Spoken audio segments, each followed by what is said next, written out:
Welcome to the Principal Podcast, where we talk about how the best professional services firms grow. Whether you're looking to scale your firm or learn from the stories of founders and leaders who've done it, you're in the right place. Join us as we interview the best leaders in professional services. Let's get on with the show. Adam, glad that you joined us today, and we're really looking forward to the opportunity to learn more about your business, ADDA, and how you got involved in it. So first, what attracted you to human resources and getting into consulting, and then ultimately led you to start ADDA? So I started ADDA as I get ADDA, because of my accent, I guess. I get all different types. I actually did a law degree in the UK, and my intention was to go into the legal field in that aspect. But then I got talking to some of my mentors at university, and I actually quite liked the HR space. And that's when I sort of entered the HR consulting space. And then when the first Great Recession happened, I went in-house and then came back out. So I worked for a number of accounting firms, private equity, and then decided to start my own firm about 6 years ago. Okay, so that's a bold move to go into something and start on your own. So how many years had you been in HR prior to starting on your own? What was it like? Probably about 13 years, 14 years. Well, So I've been, that's yeah. good. And in your 13 years that you were there, you learned the foundation of HR from different companies. So now do you apply what you learned into what you do to offer to people?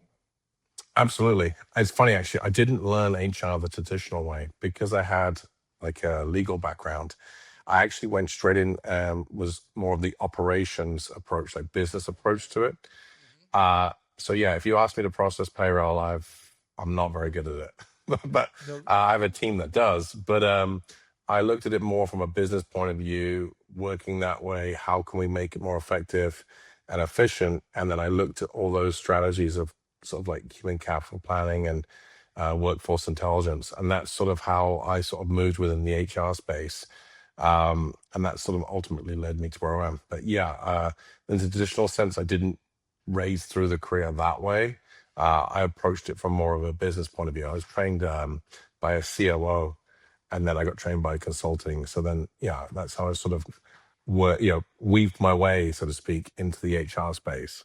do you still have any connections that you use from a legal point of view when you guide people on HR? Yes. Along my way, I've met a number of people here in the US. I've got connections in the UK. So what we do is I pick up the phone if it gets too complicated or about to go to court. I'm like, hey, do you fancy helping me out, or do you want to take this client on? So I'm lucky to have resources behind me that they are in the traditional sense lawyers and work for a firm. So I can always pick up and get advice from them or bring them in if I need to. That's wonderful. I mean, you have backup. That's what you build your team for, to have all those conduits. So, when you think about the clients you work with, is it more, what size companies are you targeting for ADDA that you really want to go after to get business from? Usually we're about 40, like 35 employees up to about 120. So usually we're in that sweet spot with outsourced services. It's before you get an HR person. So you're big enough that it's started to become a bit of a problem, and you know that you need to do something. But then it's just before when you hire someone. So companies usually hire their first HR person around about 90 to 110 people. And that's usually when they bring on their first person for their department. Okay, I was thinking that's about the right target number, because I was contemplating the companies I've worked with and been involved in. You're about right, 100 plus, you hit that number. So what problems do you specifically feel you guys solve at ADDA for a company versus them bringing in an HR person? What do you do to complement and provide the service? Well, the main difference, honestly, is the way we're structured. So we're quite reasonable. We bill on time, so we can be quite efficient on it. The difference is for an HR generalist, depending on where you are in the country, California obviously being higher, your generalist is probably going to be about $75,000 all in, once you include payroll taxes, benefits, and fees, and all that kind of stuff. And when you're a small employee population, you just don't have all the work required for someone to do. So bringing someone in like ourselves is we work on fractional time. So almost think of like a fractional CFO, fractional HR department. But you're not just getting one person. Like I was explaining earlier, it's like I'm not very good at payroll, but I can do the legal aspect, the handbook writing, and all the policies and procedures.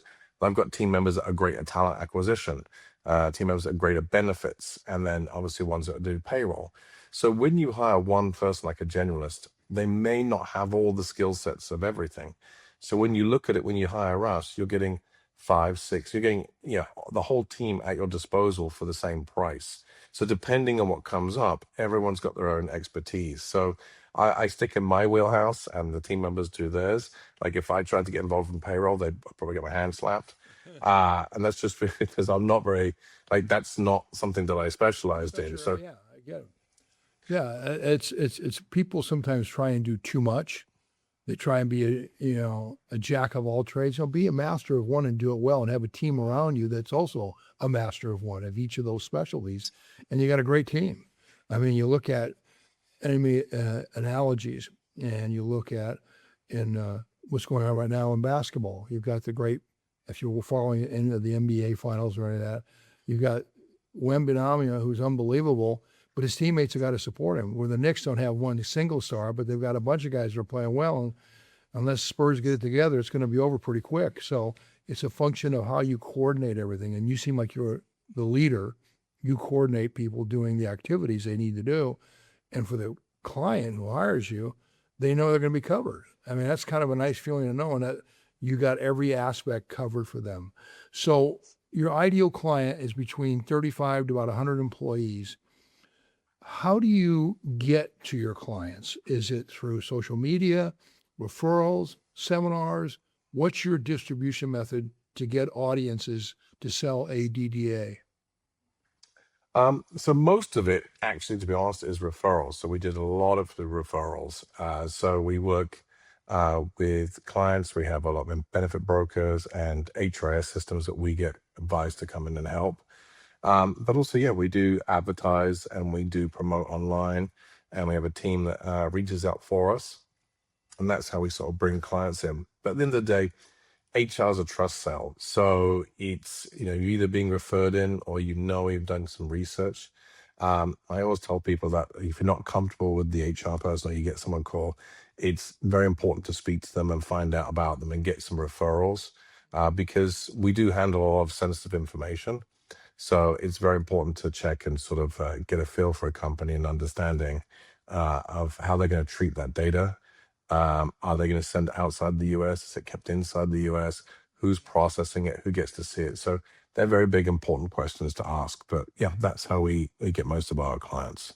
So you build that trust through proven resources and what I call a hero file, letters of reference and testimonials from clients that you've worked with who say, hey, I'm telling you, Adam and his team are dynamite. This is who you want to work with. And that does establish that critical 5-letter word, trust. When that's established, then they're more likely to get the audience. Have you thought about other methods, though, to grow your brand, to grow your business beyond just word of mouth referral or testimonials? Yes. So we're actually in talks. So we are looking to expand our marketing presence.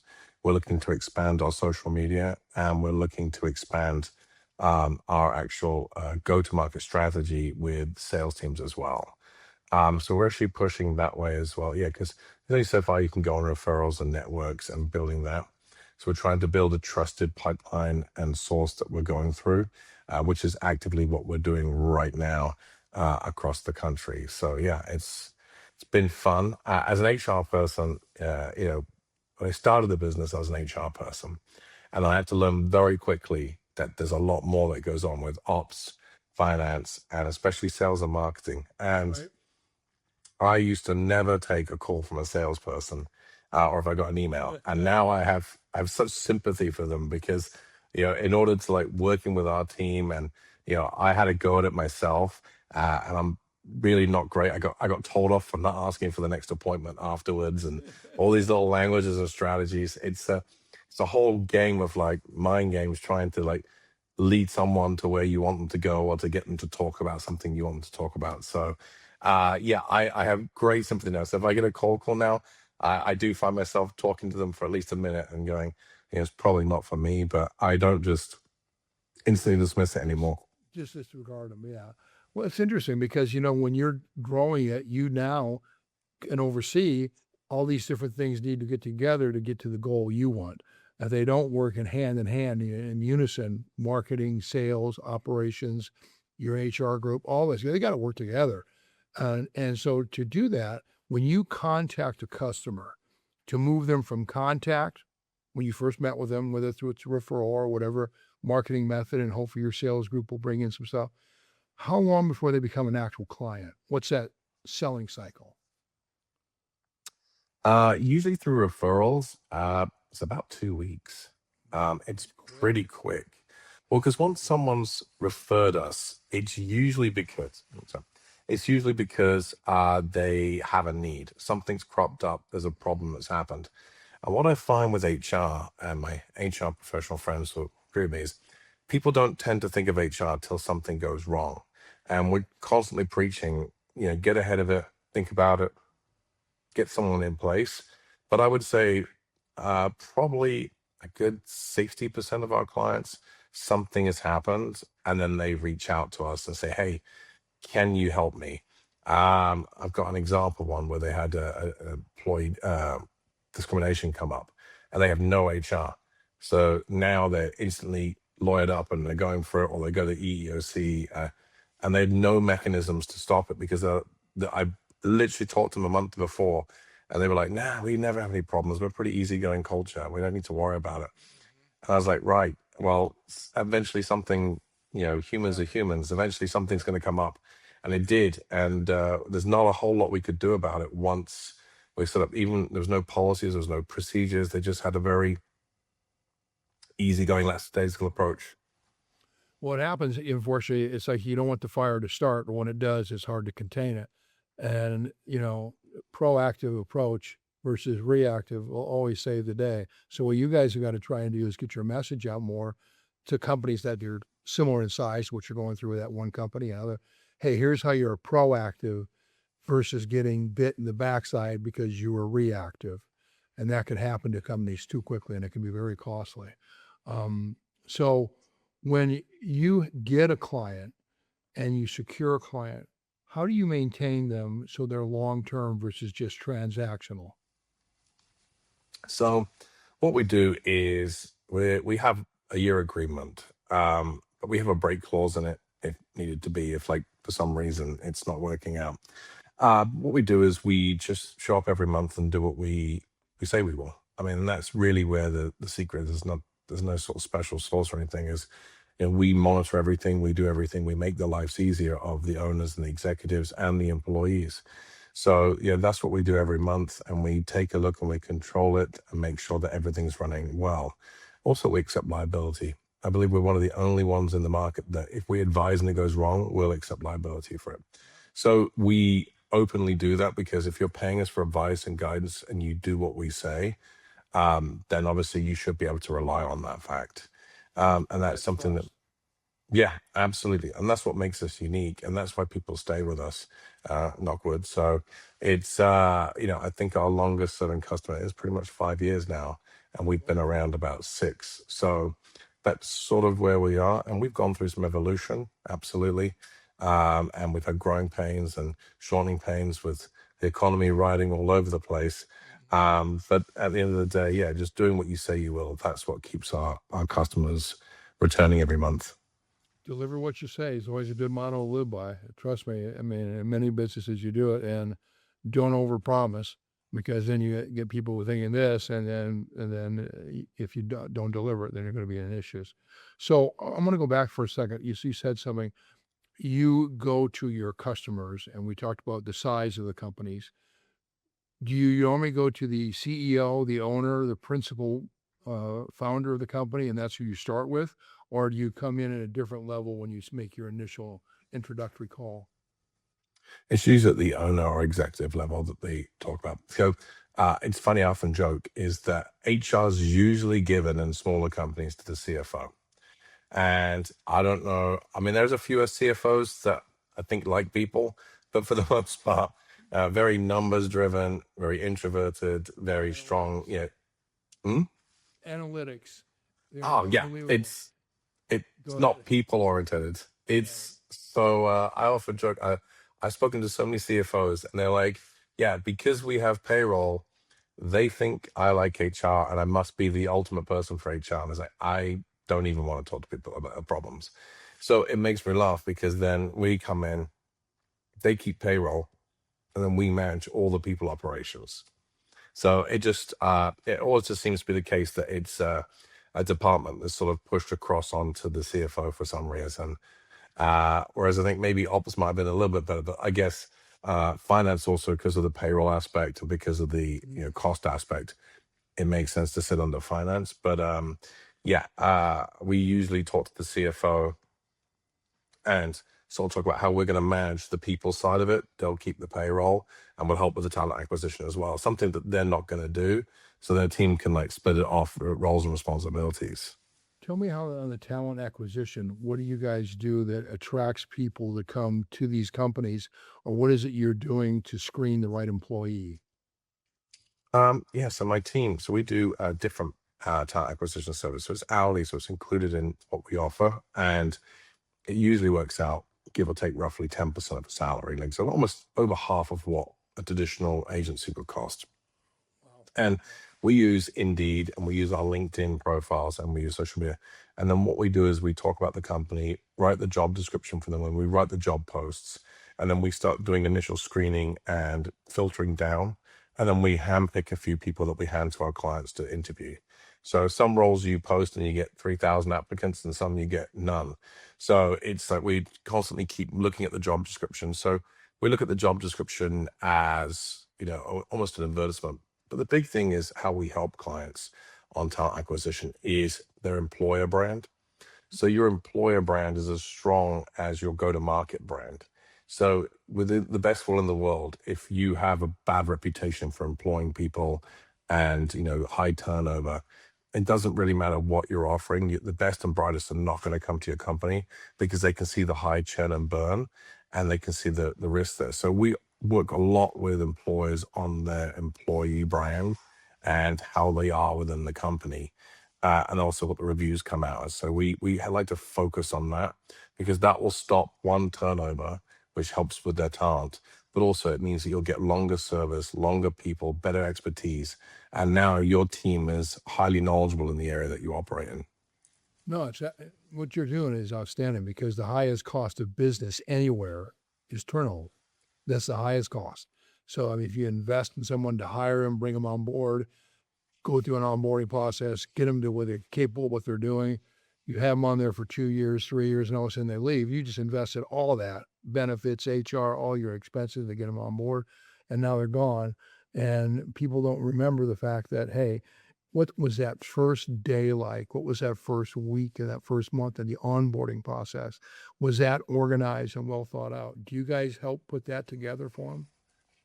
Yes, so as a managed HR, what we'll do is we'll onboard, talk to everyone, and organize it when they come on board.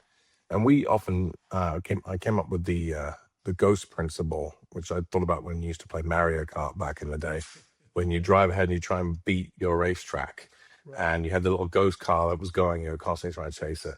So I see that as with turnover. So like when you have bad turnover, the turnover you don't want with legacy people, even though you bring new people on, they'll never catch up to where the other person could have been with the knowledge and the expertise and the relationships. So what we do is we try and stop that, but also onboarding. If someone leaves within the first 90 days of the company, it's usually down to the talent acquisition. Like when you look at it, was the role what was promised? Was the company what was promised? Did you oversell what it was?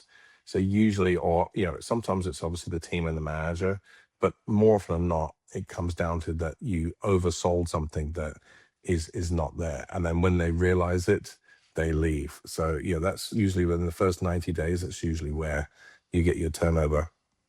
So what are you doing specifically to prevent that? Because, if you guys are controlling the interview, you're not going to do that because you know exactly what constraints you have.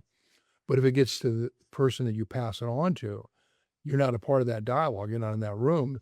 How do you know they're not making promises? Then when you guys get them, they're going, whoa, whoa, it's not what I was told, man. So how do you deal with that?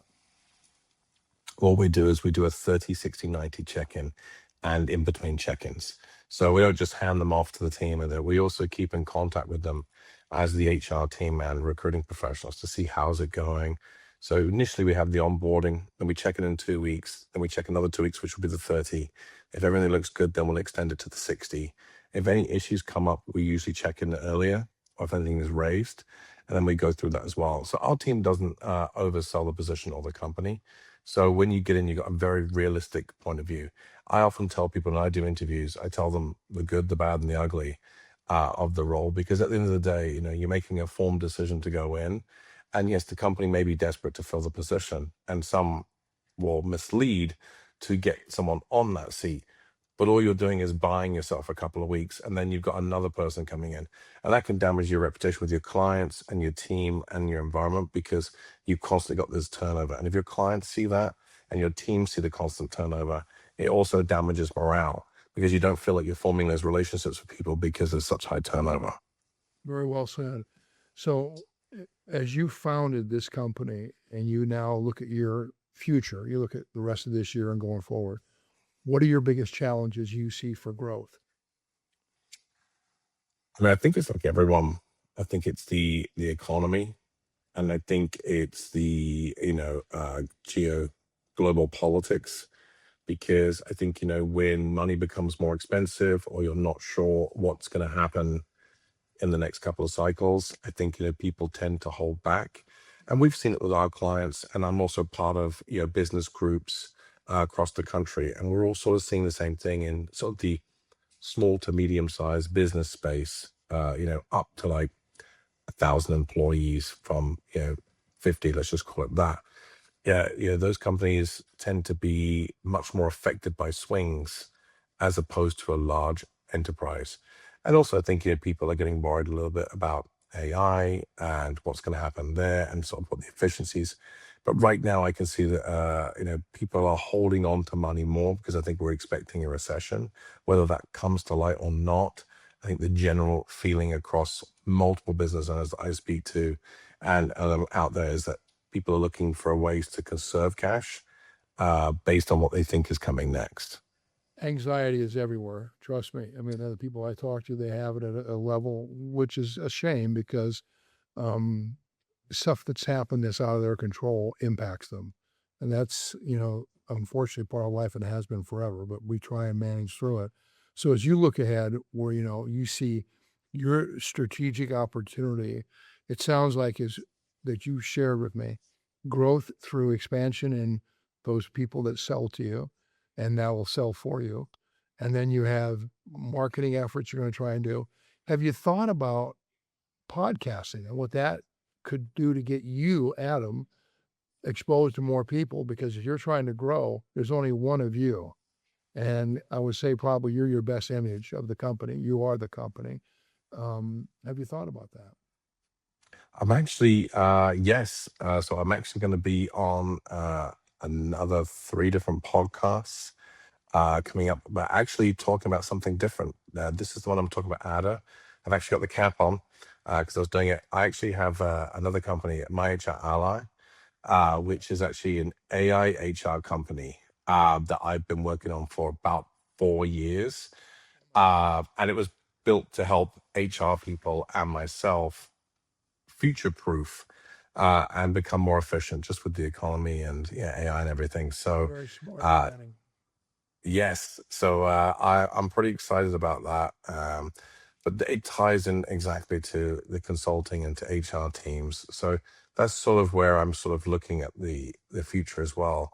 Not only with consulting, but helping HR teams and consulting teams become more efficient and effective using the right systems and tools to become more economically viable. So that's definitely what I'm doing. And with the AI part in your hat, I love it. It's the part that's going to, people have got to say, hey, we need to know how to work with it, not fight it. We need to help it better our opportunities professionally as individuals as well as companies. And I think that's a big hurdle right now. People are going through the anxiety of, well, not only the economy, but AI. What's it mean really to me, and what's it going to do to me? And I think if you guys have got a plan, the way to distribute that message, you need to really look at what's the most effective way to do that. And I've got some ideas that might help you out in that area. So what I want to do now is just give you the chance, because our time's about up. Tell people how they can reach you, both companies. Please share both, how to reach you and what's the best method for them to contact you going forward. Go ahead, Adam, share that. Yep. Thank you. So we've got our website, which is ADDAinfusion.com, and that is our HR consulting for small to medium-sized firms. We also do tech implementation transfers. So you go from Paylocity to Paycor to Paycom. We're system agnostic. And the other one is My HR Ally. So if you're an HR professional and you just want to know about AI, or you just have any questions or concerns, I'm open to educating, absolutely talking about it, because I was a little bit apprehensive when I first got into it.